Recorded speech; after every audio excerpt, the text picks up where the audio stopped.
Marhaba kids mall and ladies wear, बच्चों और बच्चियों के लिए कपड़ों का खजाना, इस्लामपुरा, गली number 6, Firdaus tower, Mohammed Ali road, Malegaon.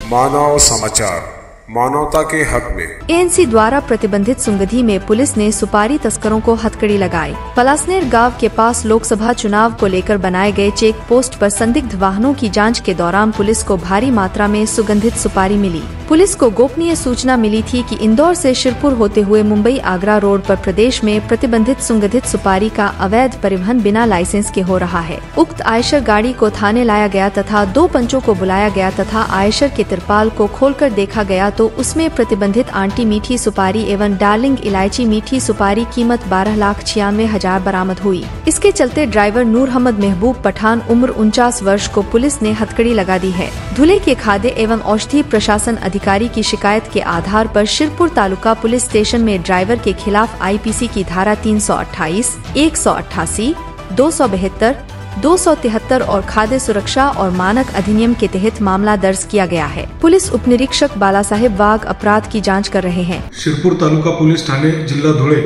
येथे महाराष्ट्रात प्रतिबंधित असलेली सुगंधित सुपारी यावर कारवाई करण्यात आलेली आहे।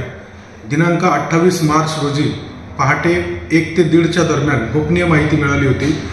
इंदौर मध्य प्रदेश येथून शिरपूर तालुका पोलीस स्टेशन हद्दीतून महाराष्ट्रातील अहमदनगर येथे चोरटी वाहतूक करण्यात येणार आहे। त्याप्रमाणे पळासनेर येथे लोकसभा निवडणूक 2024च्या अनुषंगाने नाकाबंदी नेमण्यात आलेली होती।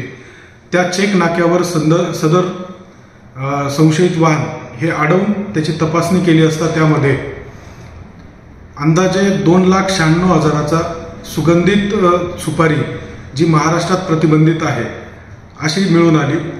त्याप्रमाणे धुळे येथील अन्न व औषध प्रशासन विभागातील अधिकारी श्री भाविस्कर यांना पाचारण करून त्यांनी फिर्याद दिल्यावरून शिरपूर तालुका पोलीस स्टेशन येथे गुन्हा दाखल करण्यात आलेला आहे।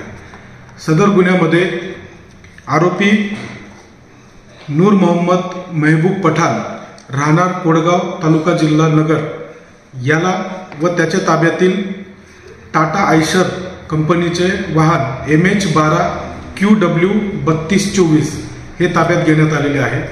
सदर गुन्ह्याचा तपास PSI श्री बाळासाहेब वाघ हे करीत आहेत।